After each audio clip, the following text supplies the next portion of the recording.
Are you ready to become an unbeatable leader? I'm Mark Devine. And in 2025, I'm opening up 3 VIP coaching spots for a 6-month high-impact experience where I personally train elite business leaders to operate at the highest level. Imagine building the discipline of a SEAL and mastering what I call the 5 mountains and 5 plateaus, just like leaders at Google, Nike, Slack, and Wells Fargo have done. This opportunity is for those who demand excellence. Visit markdevine.com/coaching and apply now. And let's see if you're ready to dominate your year. Let's make you unstoppable. Again, if you're ready to dominate your year, head to markdevine.com/coaching to learn more and fill in an application today.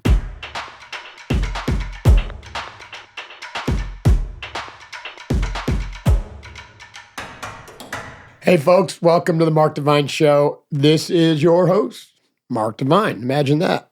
Thanks for joining me today. Super stoked to have you here. I love to dive into anything and everything that intrigues me about people who are doing really interesting and unbeatable things in the world and how they got there. I also like to talk about developing ourselves physically, mentally, emotionally, intuitionally, and spiritually, and the type of commitments that it takes to live as a world-class, world-centric, holistic, compassionate, fearless leader. That's why I got my PhD in leadership, to talk about these things, to help global leaders live and lead with compassion and wholeness. It's what we need in the world, especially in this age of AI and exponential VUCA growth. Today, I'm excited to be here with Catherine, who is going to pipe in a little bit later for some Q&A on the topic of courage. If you were with us recently, we did a solo episode on what are called the 7 commitments that forge elite teams, which come from my book, Staring Down the Wolf. And in that introduction, I talked about leadership from the lens or through the lens of a Navy SEAL leader working on an elite team, and how that elite team develops great courage, trust, and respect, which are the foundational elements for any great team, which leads to the team experience being one of terrific growth, accelerating growth. And then that leads to the ability to operate with excellence, getting 1% better every day, and the embracing of the suck of challenges, and recognizing that failure is not an option. So leading to incredible resilience and the fact that everyone is rowing together, aligned around a personal and professional stand or ethos, and so they're in alignment. So those are the 7 commitments: courage, trust, respect, growth, excellence, resilience, and alignment. So today, I'm going to take a look at the first of those commitments, and we'll do one on all of these commitments in the future. So the first commitment is courage. Courage. And in order to develop and have courage, you've got to stare down the fear of risk, of excessive risk. And think about that. So many people shy from risk.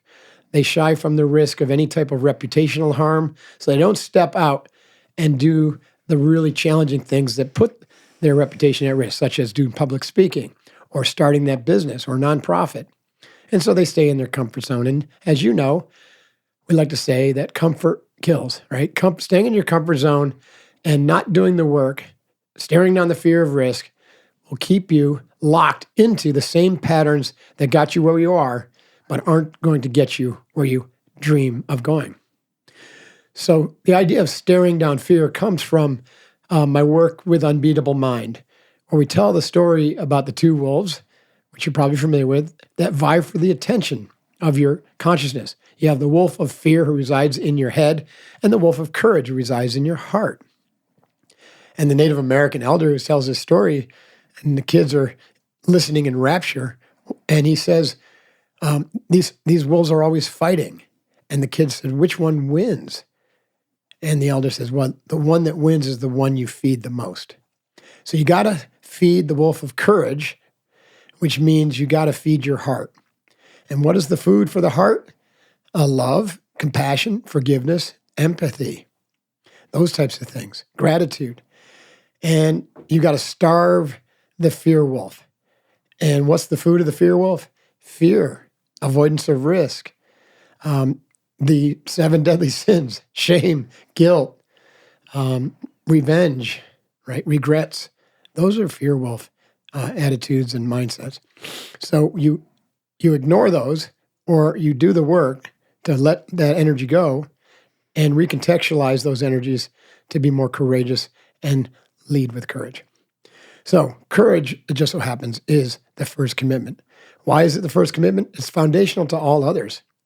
Using one of my mentors, Dr. David Hawkins' scale of consciousness, courage is a demarcation line between those negative energies, such as shame, guilt, and fear, and anger, and rage, and jealousy, and pride, and the higher energies of acceptance, willingness, surrender, forgiveness, love, and then universal love.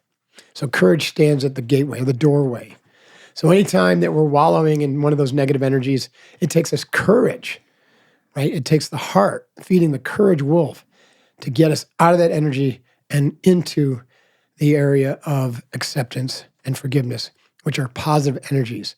The negative energies tend to have a downward pull. So the more you wallow in those negative energies, feeding the fear wolf, then the more you stay there and get trapped there.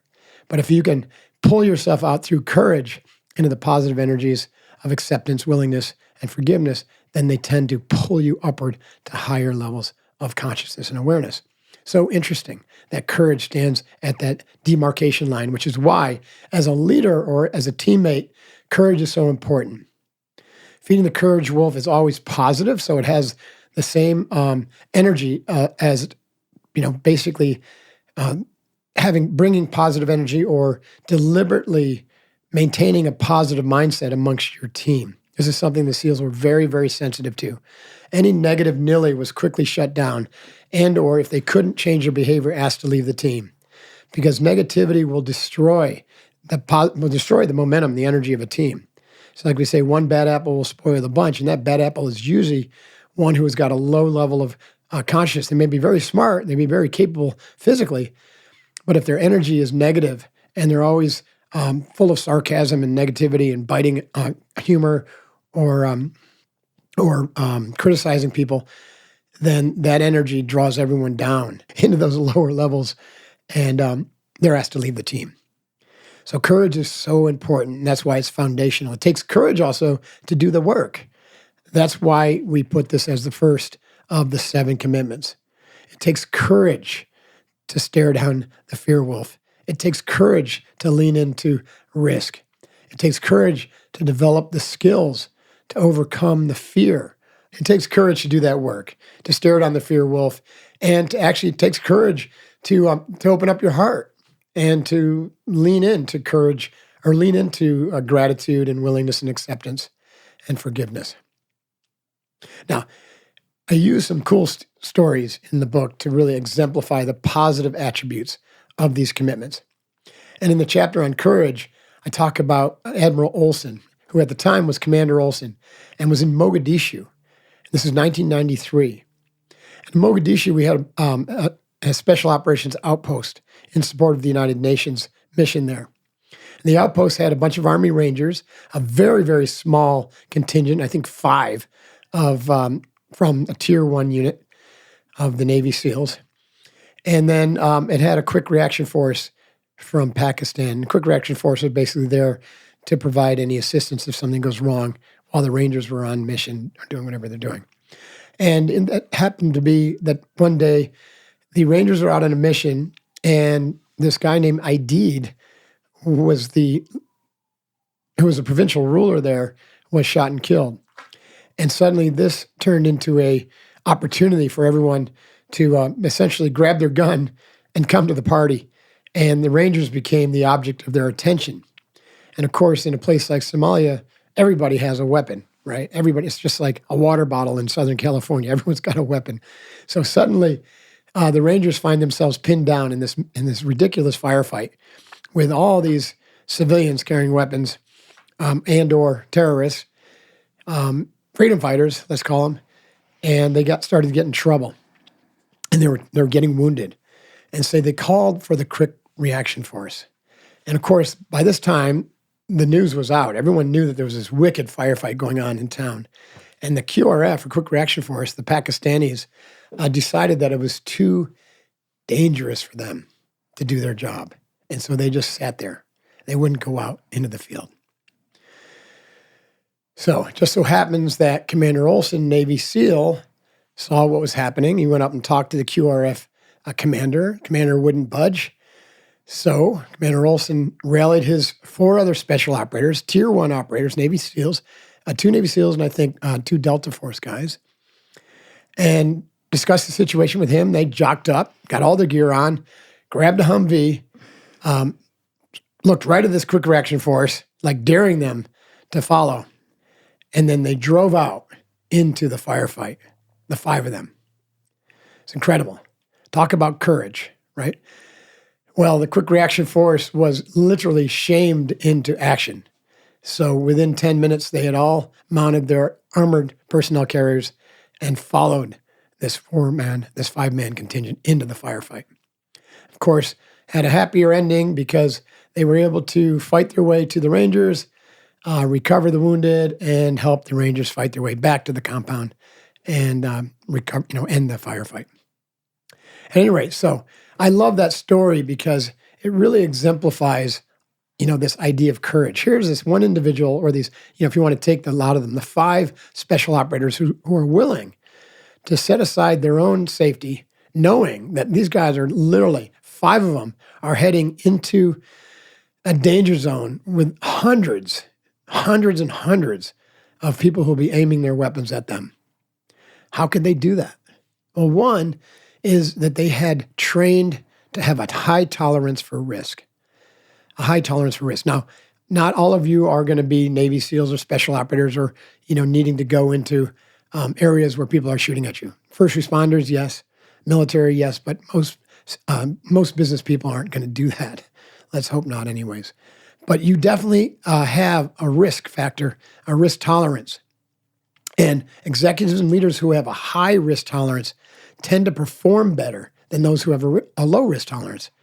Why is that? It's because they're able to face their fears and to do what we call reality-based training, meaning they do things that desensitize them to the fear or the negative energies of the thing that is risky, of the things that they're scared of.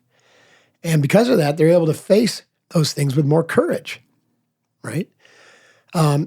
So these are 2 really important concepts. One is increase your tolerance for risk. One of the ways to do that is to ask yourself, what scares you, right? As a leader, what scares you?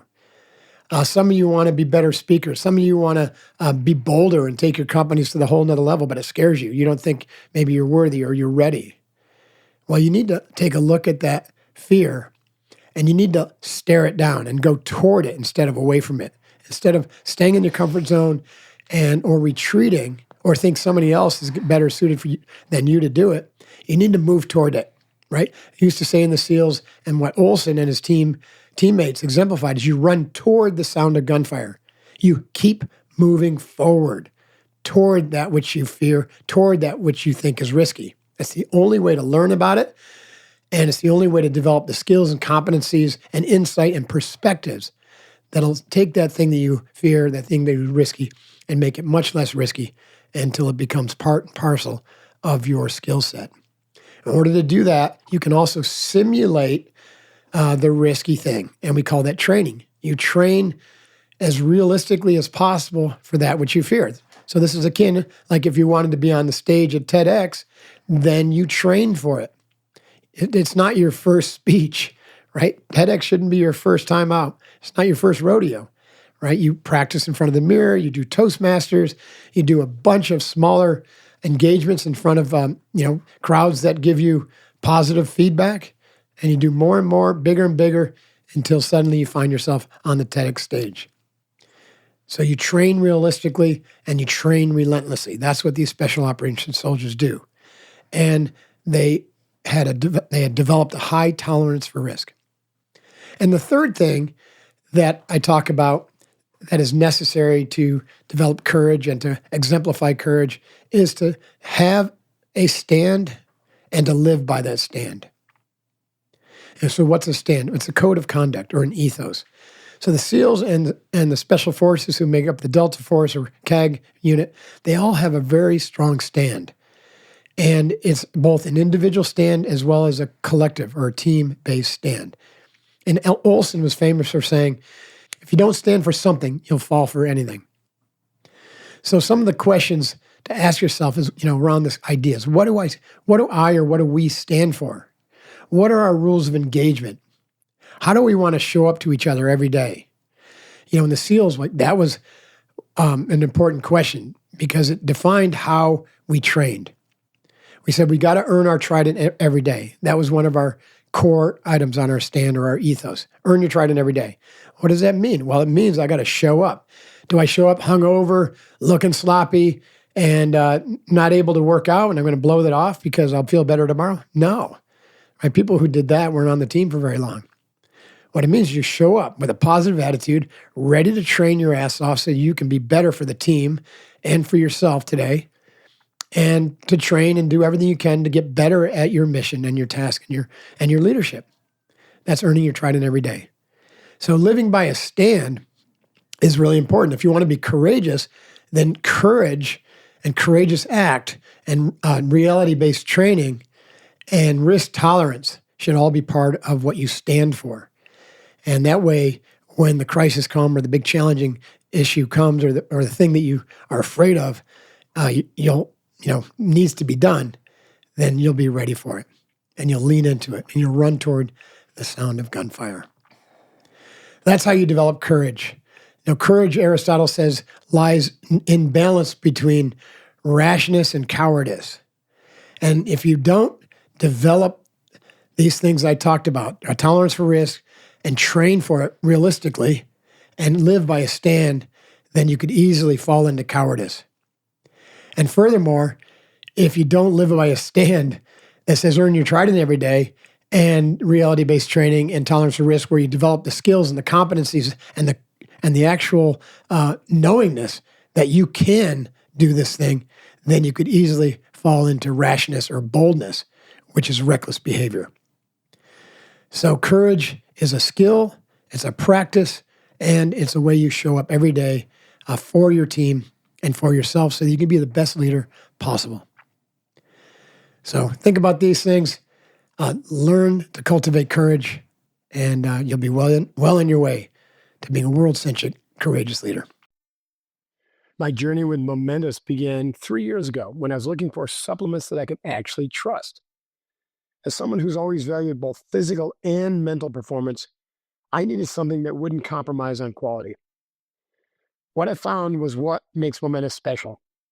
I love their unwavering commitment to what they call the performance for life standard. Unlike other brands that cut a lot of corners, Mindfulness adheres to this incredible standard. Every product undergoes rigorous testing and uses only the highest quality ingredients. They completely avoid any artificial flavors or sweeteners. I love Mindfulness because their transparency is unmatched. They invest 1.5% of all revenue in post-production testing and certification. That is unbelievable. Every batch is third-party tested through NSF, Certified for Sport, or Informed Sport. That's the same standard trusted by all 32 NFL teams and over 200 professional and collegiate sports programs nationwide. These supplements have become critical to my daily routine because they've developed alongside brilliant minds like Dr. Andrew Huberman, who's been on this show, and Dr. Stacy Sims. I know I'm getting products backed by real science, not just marketing hype.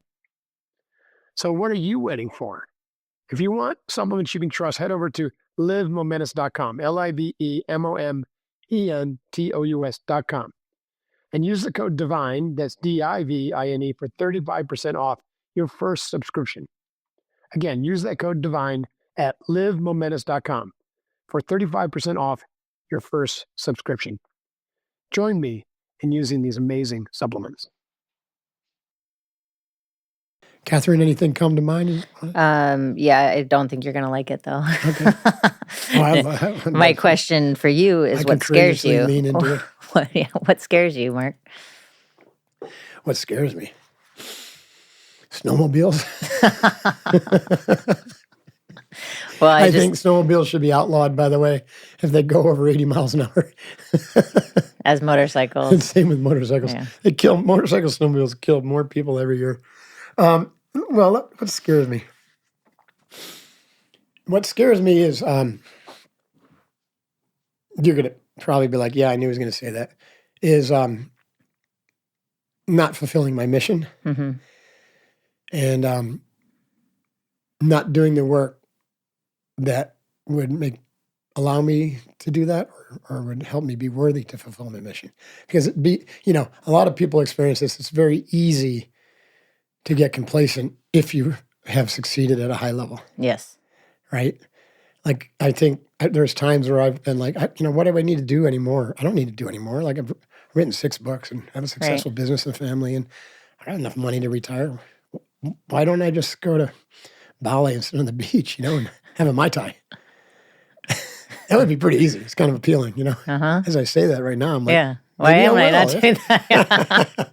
It kind of scares me that I would succumb to that complacency. But at the same time, as I say that, my higher self says, yeah, fuck that. That's not happening. Yeah. That's the ego. The ego resists. Ego resists courage, actually. What do you think, like, when you say it scares you that you wouldn't do the work? Because I believe, like, on a certain level, and if you spend enough time in quiet, what those are, those pieces to do. Sure. And then but it's hard work. Yeah. And it's never ending. Right. And the only time it would end is if you have a complete spiritual awakening and stabilization and burning off of all negative karma that you've accrued over all of your lifetimes. And that's extraordinarily rare. That's extraordinarily rare. Yes. Probably one person every 500 to 1,000 years. So I know that I'm not there, and I've got work to do, right? Mm-hmm. And the work that I'm doing is, it's like, I love invoking David Hawkins. I'm reading his Healing and Recovery, and he talks about how the closer you get to enlightenment or even as in the early stages of awakening, it brings up all those karmic tendencies, which often show up as illness or accidents. Mm-hmm. And all the 7 deadly sins that are latent, even in highly evolved people. That was like Jesus going into the desert for 40 days. He experienced the lowest of the low energies. Like, people would think, well, there's no way Jesus would experience shame and guilt and anger and fear and lust. Sure, shit, he did. Absolutely. Yeah. Absolutely, he did. And all the great saints talk about that dark night of the soul moment right in the cusp. Like, they're there, but all these latent tendencies come up. So my point is, like, those are in all of us, and they're in me, and that's the work. Like, you got to be ready for it, and the more work you do, the bigger those lessons get, the harder the challenges and the harder lessons get, because you're more capable of them. And that's like where I would say with that, it's like, do you think that even if you're like a high performer like yourself in that way, and you have fear, because like when I hear the story about Somalia, it's like, okay, yes. And then it's like, but in like the day-to-day, the leaning into the courage, letting go of the fear, like, does that start when you wake up? Does that start when a thought comes in, It's in an action? It's a practice that has, it's multidimensional. So yes, it starts in your morning ritual, right? We say in your morning ritual, you win in your mind before you step foot in the battlefield. Mm-hmm. That includes positive self-talk, which is courageous, right? Yes. Starving the fear wolf. That's part of that. It includes seeing yourself as courageous, as worthy, right? That's the future self. That's visualization. It includes making sure that you're going to be doing the right things, which include things that you're scared of, right? So, like, if you look at your to-do list and every day it has golf on it, there's a good chance you're avoiding the hard things, right? Because it's the hard That'd things. be hard for me because I don't like golf at all. I'm like, oh my gosh, I have to golf. Yeah, I'm kind of that way. I think it's an enormous amount of time to do something that and it destroys some of the most beautiful places in the world. Just side note, some people love golf on the environment, like just destruction of beautiful places, excess of waste. Yeah. Anyways, anyways, back to your point. It also is a moment-to-moment practice. So you could say, well, mindfulness. What does mindfulness have to do with courage? It takes courage first to develop the skill to be quiet in the midst of chaos. That takes years, and it takes a lot of courage to do that work because you have to sit in silence and you have to be comfortable with yourself.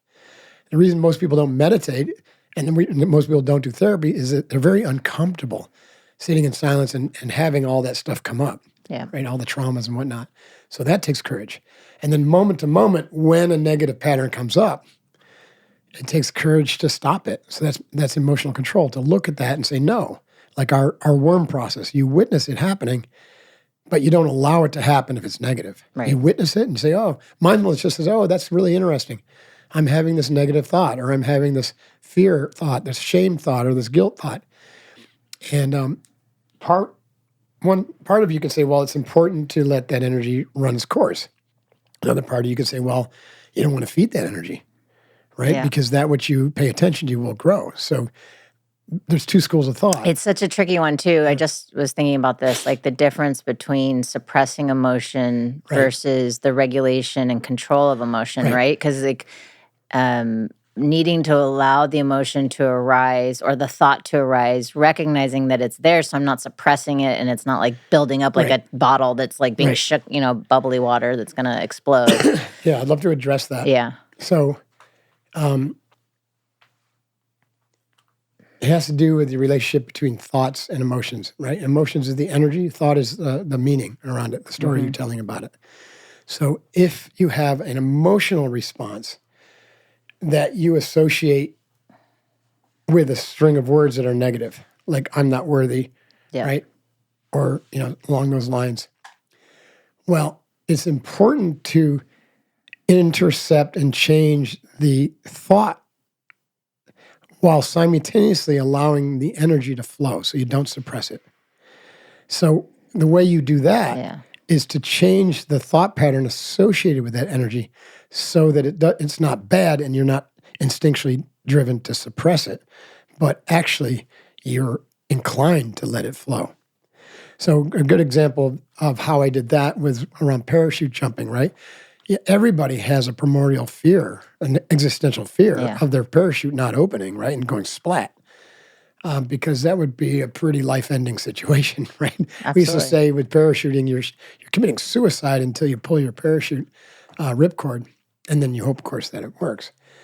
And so the energy of that existential, like, holy shit, this could be my last moment or last few moments, and what a way to go, right? That energy is like intense, especially in your gut and everything.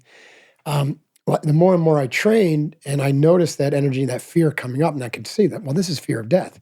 I said, well, wait a minute. No, this is something I'm training to do a particular skill and fulfill my mission for my calling as a warrior. So this is important. And so I'm going to turn this energy into anticipation of a mission, a mission accomplishment. And I'm going to let that energy flow because what I noticed is the more I suppressed it, the stronger it would get. And the more I let it flow and recontextualize and change the wording instead of, oh my God, I'm going to die, to like, I got this, right? Every jump I'm getting better and better and more likely to survive these jumps because I'm going to have more confidence and skills. And let that energy flow, then eventually it was just a small little pop of almost like excitement, right? Every time we went and jumped. Yeah. I mean, I've only parachuted once, but I was giggling. I was also strapped to somebody who was going to pull to do any work, right? I was like, is this concerning that I'm like excited to jump out of the plane? I don't think so. I think that if I was alone with a parachute, I'd have that feeling. Yeah. And it's different also if you're doing static line where the chute's just going to get pulled for you. Yeah, that's what I mean. It's like falling at 120 miles an hour. And it's your choice. It's your choice. There's a choice there too. Yeah, that's something very real. People die all the time. I mean, I've had that.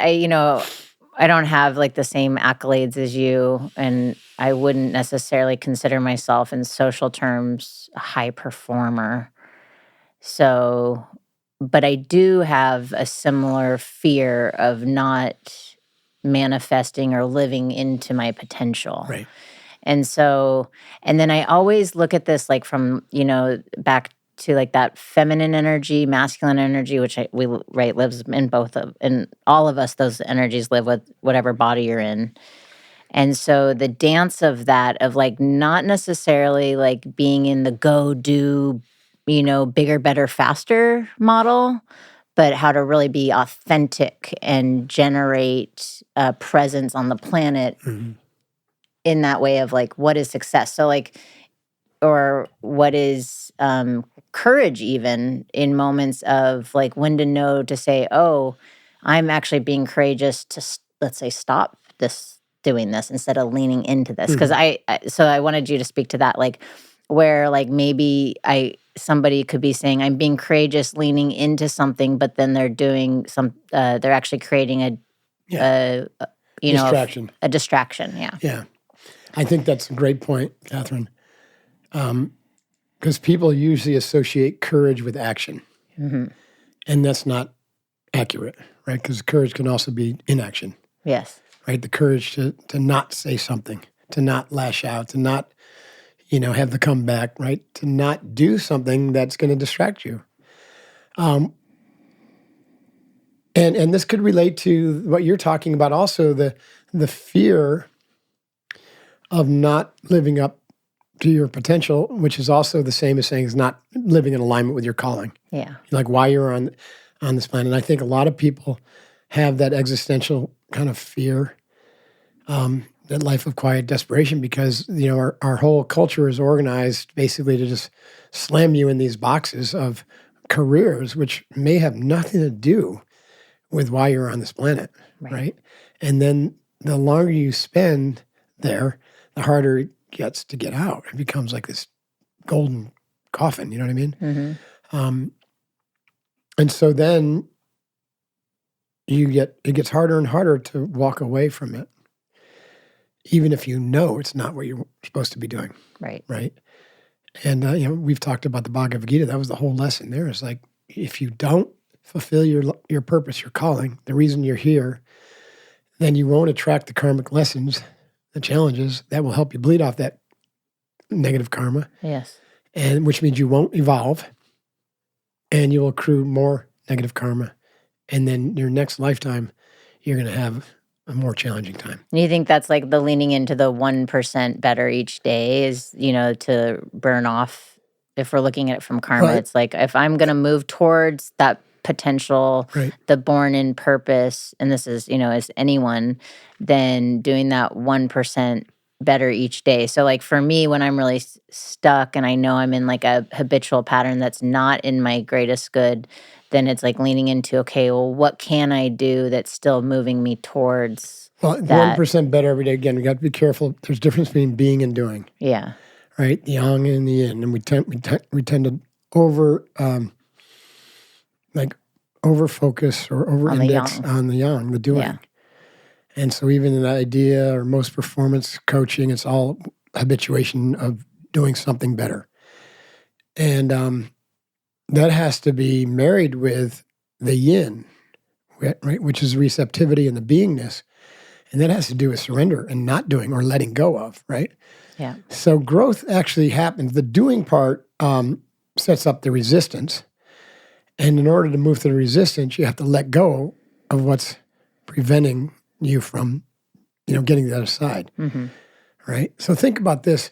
Every major insight or breakthrough you've had, did it come because you achieved something or because you let go of something? It's both. It's both. Yeah. I was thinking of a couple of different moments, but like one was when I ran the marathon barefoot. Yeah. I remember that. That looked like a lot of fun. And I let go of a lot of stuff in those 27 miles. And then the achievement of it showed me, how letting go allowed me to cross the line and finish. Right. So like, theoretically. Yeah, and that was a being and doing, honestly. And you did a lot to get ready to train. I didn't train well for that one. Really what got me through it was you telling me just put one foot in front of the other. And I was like 1 foot in front of the other. That was the doing part. That was the doing. And having the courage to, sign up for it and do some preparation. Yeah, I did the some doing preparation. Part. But once you were in it, it was a surrender. Yes. It was a letting go that allowed you to accomplish it. When it comes to any type of growth, right? You're doing these things, It's like the hero's journey, but you're meeting resistance, you're meeting resistance, you're meeting resistance. The resistance is your ego. It's the old ideas. Yeah. It's the old concepts of how the world is, how other people are, how you're supposed to be. And there's a point where you have to let go of the old in order to surrender to the unknown. And then you head into that unknown, and that's when suddenly the mentors show up, the guides, and they teach you, or you learn new concepts, new ideas, new distinctions, new models. And suddenly you're like, wow, I'm a completely different person. You transcend the old version of yourself, and you let go of the old ideas that were holding you back. And now you've got a new model to replace. And guess what? Someday that model will need to let go of too. Absolutely. Right? Yeah. I think that's the other thought I've had around courage, just in this recent, I have more questions for you after this, but in the recent week was letting go of story that could drive and create a situation that would be complicated versus really showing up in presence and love, and like I watched in this personal interaction where when I arrived with presence and love and let go of all the past and all the story, there was space for connection. That's awesome. And it was really beautiful. These people I hadn't seen in 15 years, right? Like really beautiful to see that. One of my questions for you was around, so I know you don't troll social media as much as I do, but I like to investigate what they're putting out there. That's and funny. One of the things that they've been doing, some experts, psychologists have been putting out is that you should not forgive. What? Yeah, there's a real popular group of people that are highly respected and rated. They're not respected by me. Let's put it that way. Well, and I'm really thrown by it, That's and so I was curious. You're always going to find contrarians, and they're trying to get this clickbait. Yeah. But these are and like they might believe PhD. It. They might don't believe forgive, it, but there are going to be consequences for teaching false information like that. They will have negative consequences, negative karma for teaching false. It's more likely that once you get into it, they've just renamed something, right? Yes. They've just renamed it. Because that happens all the time, because people are trying to be seen, get a name for themselves. So they'll name something different, they'll create a controversy around it, and they're really ending up at the same place. Yeah. You know what I mean? Yeah. Forgiveness is absolutely, utterly necessary for any type of real growth. You don't have to forgive if you want to stay stuck. Yep. Right? If you want the past to look exactly like, or your future to look exactly like your past, then don't forgive. Don't forgive yourself and others. And you can stay stuck in negativity all you want. Right. The world will actually reward that. Well, and that's what this, one particular person thinks. She's like, I don't need to forgive to move on. I don't need to forgive to heal. And I totally disagree with that. I'm like, if all the masters I totally disagree with that speak and teach on forgiveness, I just lean to Buddha. That person is just carrying that negative story forward, which is corrupting her memory and is corrupting her consciousness level. It's keeping her trapped. And so she's pretending to grow. Yeah. And it's all this ego. It's all just, it's all fear wolf. It's all that. It's in the head. It feels very intellectual to me. Yeah, it's all in the head. Because then dropping into the heart, going back to courage, because courage, the core means heart. Is that right? Yes. Core means heart. And that if, I remember when I had been sitting for 6 days in silence, and it was that time that I had the, visits from the elks and stuff. And I was sitting looking at the ocean, and I had been, processing and letting go of different things. And then I heard those words loop in my head. I forgive myself. I forgive everybody else. I forgive humanity for the things they don't see. Yeah. And that feels to me like those master teachings, like what Buddha was saying is the forgiveness. And it was all in my heart space. I felt my chest expand. I felt my body relax, When heart and mind merge, that's why we use the word kokoro. Right, which means merging heart and mind into your actions. PhDs are mostly intellectual. I'm not, I don't want to paint such a broad brush. I've got a PhD, but knowledge ultimately is a limiting factor for growth. Yeah. Right. Ultimately, it'll block further growth into the realms of wisdom. Knowingness comes from open heart, and knowingness means you can know something without having to name it. Right? And so even the word forgiveness is just a word. It's really the experience of letting go and surrendering and just loving that person in spite of what they did, right? And this is a common misconception that forgiveness means you suddenly have to like a person and have a relationship with them. Not at all. Right. Not at all. It just means you let go of the energy of resentment, of regret, of victimization. You just let it go. You say, okay, that shit happened. Now, there's an infinite number of reasons for everything that happens. Right? Yeah. That's why, I was talking to my friend Rob this weekend, Rob Ord, who's one of our coaches at Unbeatable, and I loved, he had a saying, which I'm like, that's awesome. I'm going to borrow awesome. that. Yeah. There may not be a reason that something happened, but you can always find a reason for that thing. Something to that effect, right? Because a lot of people say, oh, everything happens for a reason. Right. And that may not be true, because what I think is there's an infinite number of reasons for everything that happens. Yeah. And the point is, what story are you telling? Totally. You can find a reason that's positive, right? And so if something happens to you, even if it's really bad, like sexual assault, that's awful. Yeah. But if you want to move on in life and live a whole life, then you've got to let that go. Right. And that we call that forgiveness. But it doesn't mean, and that starts with yourself. And finding a reason, like in the it doesn't mean you're going to have tea with that person. But it doesn't mean that it happened for a reason. I mean, it doesn't mean it happened for a reason. It doesn't mean it didn't happen. You're not trying to erase the memory. I mean, it'd be nice to have a different association with the memory, and that's the meaning you give it.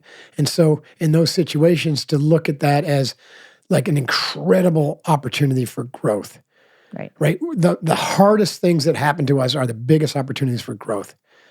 Right. And so I truly believe that the worst things that happen to people, there's a reason for that. It's because they're ready for it, and they can use it as an opportunity to really grow in this lifetime if they allow it, if they're open to it. Yeah, and that goes back to making the reason that, you can look back and say, oh, so maybe in the moment, like it's just happening. And then later on, once there's been some sort of integration, healing, if it's maturity, if it's a negative thing that's happened, right? Because there's positive things that happen too that we could say, oh, there's a reason there. But that's the meaning making of the mind. That's right. So you think about all the best therapists had horrific childhoods, all the most incredible world leaders and people that are respected had really challenging life circumstances, and they were able to let go and forgive. Yeah. I'm a fan of forgiveness. I just wanted to hear what you had to say about that. Well, and that goes back to courage, right? Yeah. It takes courage to do that work. It's easier to wallow in victimhood. It is. It's easier to take the hand out. Yeah. Right? That's why Jesus said, teach them how to fish, don't give them a fish. Yeah. Because it's easy. It's easy to be weak. It's easy to be the victim. It's easy to wallow in shame, guilt, regret, and blaming the person or the system or the government or whoever that hurt you or, put you or suppressed you or, you know what I mean? It's easy to play the critical race theory card and say that I'm a victim because it's all those white people over there caused me to be, to have this life. Well, fine, but that's on you. You're just trapping yourself, right? If you want to live fully, and you want freedom, like Viktor Frankl said, he was trapped, right, in a Jewish concentration camp, and he was espousing forgiveness as a path to freedom, and he was right. If you want freedom, you got to take responsibility for your shit, and also be willing to let go of the perpetrators, attachment of other people's shit and what people did to you, perpetrators. Yeah, that's like courage. A whole conversation too, and it's I'm like gonna for sure. I mean, that's courage at the highest level. That's why core means heart. Yeah, that means you got to merge your head with your heart. You can't think your way to being an exceptional leader. You have to, especially in this AI age, you have to get into your heart. You got to drop into your feels. Like that's one of the things I consider myself somewhat emotionally intelligent and like integrated. And then like when things really hit hard, I notice how I'll jump into my intellectualization because I'm also a very intellect human, right? Like I'm such a thinker. And so that it's like because the sensations are so intense in those moments, so to jump up into the head or, feel more comfortable. Right. And like, I think you said that to me earlier, it was like, you just got to feel through it. It's like lean into the feeling.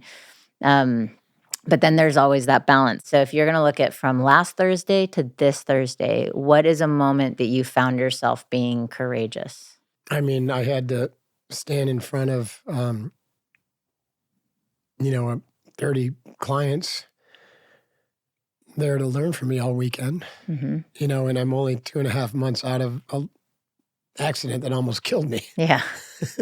And did that feel like it took courage? Well, it took courage because my energy level is less than half of what it normally is. Were you feeling scared?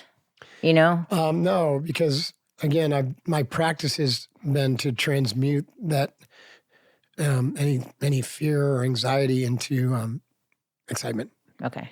And so I was excited. I taught myself to be excited about it, but it didn't mean that I wasn't worried about my energy and how my body would hold up. We do a lot of different types of training for the Unbeatable experience because you've been part of that, right? Yeah. We did yoga and physical movement and ice baths and tons of breathing and visualization and spot drills and burpees and, you know what I mean? And night ruck. And I did as much as I could. I was out rucking at night. I was a little bit worried, like, how's it going to go with 40 pounds on, this shoulder and everything. It was great. I loved it. I was doing one-arm burpees and stuff like that. No big deal. So that, to answer your question, it took a little bit of courage because I knew that I would do things that I wouldn't do myself. Yeah. Because I'm in front of people teaching and I want to lead by example. Mm-hmm. And I wanted to make sure I didn't overdo it. So like when I'm doing these one-arm burpees, I actually considered like, do I go all the way down and do a one-arm push-up? Yeah. And I nixed that idea, not because I couldn't do it, because I was worried that I wouldn't be able to do more than a couple of them and I get stuck on the floor.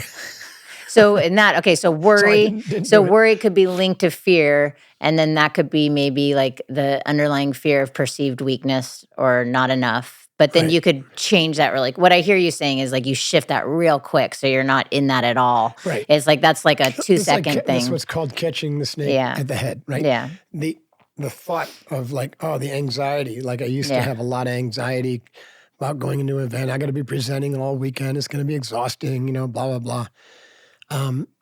I can catch that at the head really quickly and replace that, witness it, intercept it, redirect it to the positive internal dialogue and the positive energy, which now is so ingrained in me that I immediately start to feel the excitement. Like, this is going to be fun. It's going to be awesome, Yeah. That takes training. Yep. That's a great question. Thank you. Do you ready for one more? I think, do you have more? Yeah. Let me look. Keep going. I guess my final question for you is, when you talk about being courageous and having a stand in order to guide you, and then I think about the people that we surround ourselves, if they challenge that stand, and that like is even linked to emotional awareness, forgiveness, and then compassion, is how to remain in that stand without dismissing, discarding others. And this is great for, leaders and teams, individuals in, different settings. So how to remain in the stand without being not confronting, but inflated. Do you know what I mean? Sure. Yeah. Or pompous, inflated. I'm trying to think of the right word. So there's a couple things that are kind of overlapping in your question. There is. First off, it's difficult to even come up and develop your stand, right? So in the SEALs, they didn't even have an ethos that was written down until 2007. And there were things that were, it was all kind of passed down. It was behavior, it was lore and legend, right? And it was just things that were said at Buds over and over and over. Like one of the things that I heard over and over at Buds was, if you ain't cheating, you ain't trying. And so in my era, SEALs were sneaky buggers. Yeah. And they still are to this day, but they've tightened that up quite a bit. Because guys would take that outside the boundaries of combat into their civilian world, right? And they were getting into trouble. Yeah. And so when the SEALs came together mid 2006, 2007, they realized after a bunch of failures, leadership failures, that they needed to define the SEAL code or SEAL ethos. And so they came up with what we have today, and it's very solid. And like leave no teammate behind, earn your trident every day, ready to train, ready to fight, like this emphasis on training and combat, ready to lead, ready to follow, that type of stuff, which is an emphasis on both leadership and followership, like has become like two sides of the same coin. You're always leading, you're always following. Yeah. That's like transformative leadership, which I got my master's in, right? That's you're leading at all times. And you're following. So if you're following, you are leading. That's right. Yeah. Servant leadership and all that. Yeah. So there's it's a long statement, and the SEALs kind of memorize it, but then it's boiled down in these like 7 sentences. Very simple.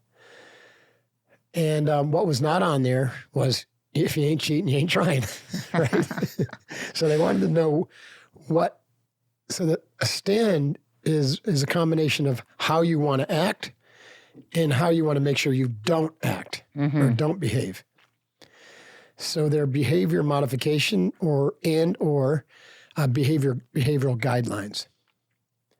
So when you join an organization like the SEALs, these are handed to you, and you go through the training and you demonstrate to the cadre and to your teammates that you can actually live in alignment. Like these aren't just the SEAL stand, they become your personal stand. And you can actually say anyone who doesn't make it is largely because they couldn't live in alignment with that stand. I was going to say, they got injured. No, it's because they didn't live in alignment with the stand, right? Or, they quit. That's because they couldn't live in alignment with the stand. They couldn't earn their trident every day. It doesn't mean you can't also have some other things that you value in addition, but they can't be in contraposition. Does that make sense? They have to be supportive or at least neutral to the stand of the organization that you align with. This is really important. You think about like the average company, the average person, like some people are diametrically opposed to the organizations that they work for. Wow. That's not good, right? For either the individual or the organization. So it's very important to spend time reflecting upon what you stand for. Like Olson said, if you don't stand for something, you'll fall for anything. And a lot of people, and I think this is a real problem in our culture because our universities probably deliberately have been teaching relativistic values. Like whichever way the wind blows, you can kind of swing that way so you don't hurt someone's feelings, so you can be more inclusive, right? And this is part of the shadow side of the inclusion side of DEI. Is everybody's included, and you are willing to breach your own standards to include them, even if they're doing something completely in juxtaposition to what you or the organization believe is right. Because it's their culture, or you don't want to hurt their feelings, or blah, blah, blah. So at any rate, how do you determine what you stand for? Well, you have to think very carefully. This is part of the beingness, right? The stand, you can say it's you do certain things, but it's actually about who you are, what you will allow, right? And so you have to think about.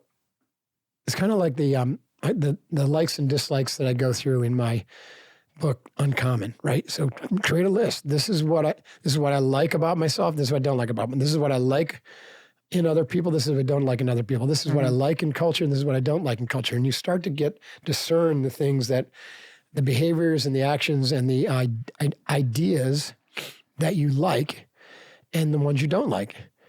And then from the ones you like and don't like, you can begin to architect statements that become boundaries. And that's all a stand is, the boundaries, right?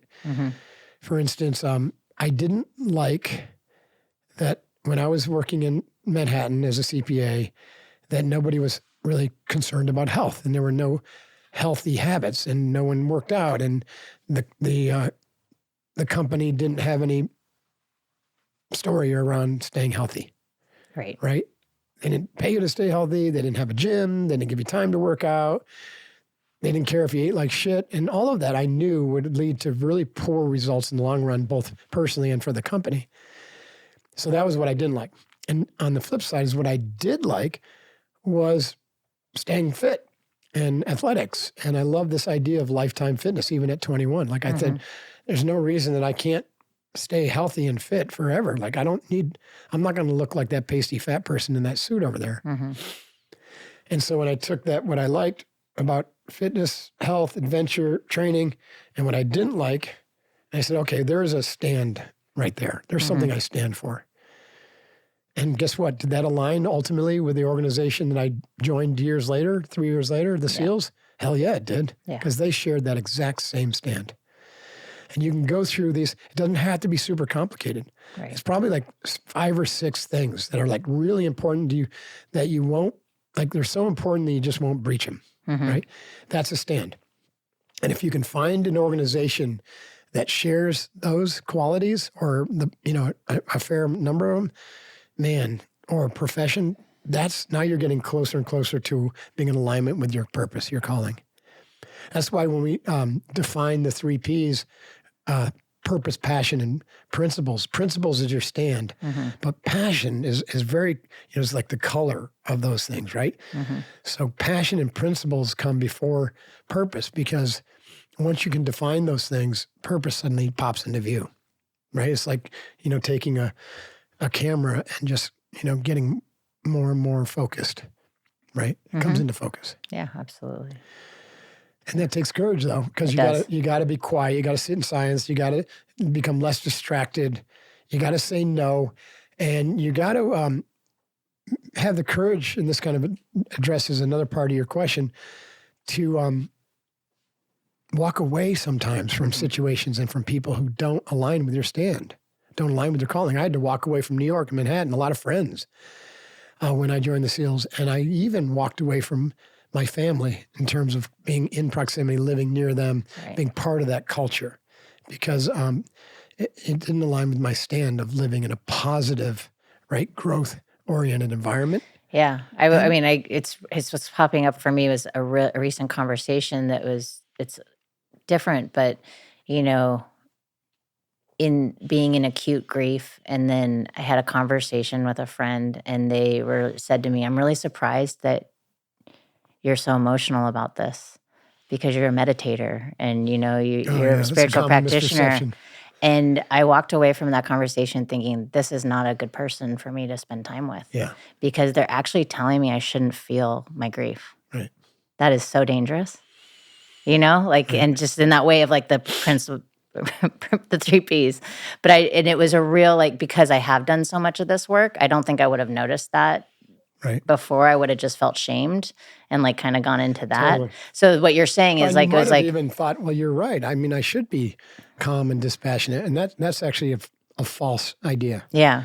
Right. Like Gary said, if you're an asshole and you meditate for 20 years, you're more likely to be a more focused asshole. Yeah. If you're a dispassionate, uncaring person and you're a meditator, you're just likely to be more dispassionate and uncaring. Meditation doesn't mean you don't care. No. Actually, it usually will open you up. No, I know. If you go into your heart, if meditation is all in your head, you could be dispassionate and uncaring. You could be disconnected. But Mother, who's one of the great teachers. Yeah. I remember a story about her crying because of the loss of a good friend or a student who was a good friend who had cared for her for years. And one student came up and was like, how can you be crying? You're the mother, Right. And she was like, I'm a human and I miss my friend. Of course. And it was like that, exactly that. So that goes back to courage, heart, and kokoro, heart, mind, alignment. Right. But when you were saying that about leaving New York and knowing you wanted this different life, it's, to me, that stand, it's like that guide. It's not even a boundary. It's like, oh, wait a second. There's an awareness in it of this doesn't fit what I'm up to in this life. Right. And that was my thought, was this is someone I spend time with. This doesn't really fit what I'm up to in my life. And you doesn't mean have I'm the courage to walk away from those people. Yeah, which is tricky, right? It's tricky, and especially so with that family or friends, and then it could lead to a little bit of sort of rifts and stuff. But you have to do it if you want to grow. It was part of my question originally around this was when people around you aren't necessarily supporting your stand, And by the way, that's pretty common, Catherine, right? Yeah. So if you're doing the work and others are not, and developing a stand is doing the work, right? You're getting really clear about who you are, why you do what you're doing, what behaviors you want that are going to guide you to a more positive future in alignment with your calling. Yeah. That's the most important of life's work. Yep. There's nothing that's more important than that. And if those people around you are the ones who are there because of the way you used to think and behave, then there's a really good chance that not many of them, if any of them, will be able to follow you where you're going. Yeah. And yet they're going to have claw marks into you to try to keep you there where Right. they are, because, that's their comfort zone. And they want you to stay where they are to help soothe their egos. Right. Right? They don't want people to break out and go have huge success or to find peace and happiness. Victims love to keep other people victims. So there's compassion in that. So it's like not like, oh, like, that's to me where forgiveness and compassion comes, even in a very subtle way. When you're shifting, you're starting to define what it is to be a leader, what it is to have courage, how to take a stand, to live in those alignments of passion, purpose, and principles.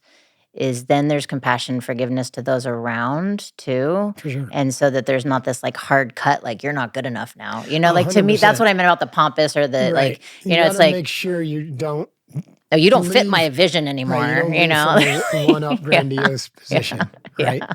Nor do you leave from a one-down shame position. Yeah. Right? You always are checking your ego and saying, am I one up or one down? And no. Just stay neutral. Yeah. And the most neutral attitude is compassion. Yeah.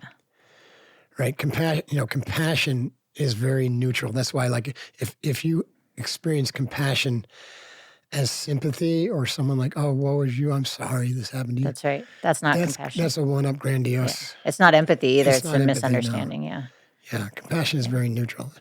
Maharaj, this is one that really tough to wrap your head around, but he said, compassion is To feel sorry for, like, there's that. What did he say? Unwillingness to There's suffer. the Western. Oh, okay. Yeah. Yeah, he said, compassion is the unwillingness to suffer for imaginary reasons. Mm. Think about that. Compassion is If everything in the ego realm, he's talking about absolutes. Yeah, right? that goes back to meaning making machines of the mind. Right. Yeah. Everything that we name is a story. It's not truth. That's right. Not capital T truth. Not that. So from a spiritual perspective, all suffering comes from story, from ego, right? And again, I'm using the term ego to mean that identity of a contracted being that says, I am this suffering. I am anger. I am guilt. I am sadness. Yep. I am whatever. And Maharaj, who wrote the book I Am That, says, basically, you're not that. You're capital T that, which is the unmanifest source of all life, beingness. Yes. And that is unnameable, right? There's no story there. Right. That's who you really are. Like the eye that's looking through your eyes and the eye that's looking through mine and John's, that's what it really is. Right. Everything else is just the ego's story, which is temporary. And so compassion, true compassion, coming from your higher self, is nothing but unconditional love. There's no ego there. I think so. So compassion with ego is going to come off as sympathy or some sort of grandiosity or even... My experience with sitting with compassion, it's all like back into that heart energy space because like we're talking about story. I'm not thinking when I'm in a space with like a client or a friend or family, and I'm really in compassion, I feel so expanded. Right. Like I just, and present. And I'm not thinking. Right. And it's there's a holding there is the best, like it's right. like a holding. Compassion is one of the tastes of just pure presence. Yeah. It feels very present to me. Right. And the story, and I feel like we keep circling around the ego, and like you and I have talked about this a lot when we've taught together. It's like, I think the part that I always want to like correct, like when we use, like for me, ego, because it has been so misidentified or misused, is like we need the ego because even though we're all this, John, you, me, are that awareness, in order for me to sit here and have a conversation with you, Mark, and to understand and still identify with Catherine, the ego is the tool. Because when the ego goes, I don't know that Catherine is here. And that's been my experience. And I can only speak from experience. That's not from reading. And so it's like... Maharaj or Maharishi calls it, the ego becomes a burnt rope, like a burnt rope. Yeah. It's, the patterns are still there, but the identity as that being the center of self is gone. Yes. Right? Yeah. And so, and yet, life still happens. Yes. You still take care of yourself. You still talk. But the sense of I is different. I is coming from that, not Catherine, but universal self. Yeah. That's what awakened awareness is. And that's what Buddhism talks about, the emptiness of self. It means it's not Catherine that's doing the work. It's not Mark that's talking right now. Right. But words are flowing through this brain, so they're colored by the knowledge that's been packed into this brain, and it's colored by the memories that Mark has had and whatnot. That's what. So the use of the term ego when we're talking about development is all the identity structures that the lower self or the personality takes on. Right. Yeah. So it's all the identity structures, all the shame, trauma structures from the parents and from, anything that happened to you, positive or negative, includes language. We call it background. So background of obviousness is the same as saying ego. Right. Yeah. And to be contrasting that with like, he has a big ego, that just means he's a one-up, grandiose, narcissist, whatever. Or, one down, he's a shame-based, someone whose trauma stories say that I'm not worthy. Right. That's all ego too. Yep. But and higher self is basically it's where you're able to metacognitively remove yourself from the story and listen to the language of the higher realms, right? Of the aspects of you that are not shame-based, that are operating out of love, right? Because we have all the range of inside of us. Yes. And so when you're collapsed and just stuck in those negative energies and you living that story, like that's the worst part of ego, right? And those type of ego people, literally kill themselves through addiction or through, the shame-based behaviors. Because they're not able to use courage to tap into the higher energy fields, which say, no, don't do that. That's not good for you. When you're in the higher energy fields, you're still utilizing the ego to operate. That's right. like, it's a tool. Because that's what I always circle right. back around, is like, because that's my greatest. But that distinguishes between Freud's like, superego, Yeah. ego, and id. Id being the subconscious, ego being your conscious patterns, superego being the higher self or higher consciousness. That's different than what we're talking about with Maharaj and Right. I'm using Maharaji. ego more from the Eastern term. Yeah. The ego is burned off. In Zen training, the ego is tamed, right? There are different just metaphorical approaches to understanding it. The ego becomes subservient to universal self, non-personal self. But when it comes to like personal development, and most people aren't striving for or even interested in the idea of enlightenment or awakened awareness, then basically everything is ego. You just have negative qualities and positive qualities, and we want to like transform the negative qualities and get rid of them, or understand them, and live in the positive qualities. Yes. Yeah. All right, Catherine, that was awesome. Thanks so much for your time. Thank you for letting me ask you questions. Thanks for tuning in to the Mark Divine Show. I appreciate you walking this path of leadership growth and impact with us.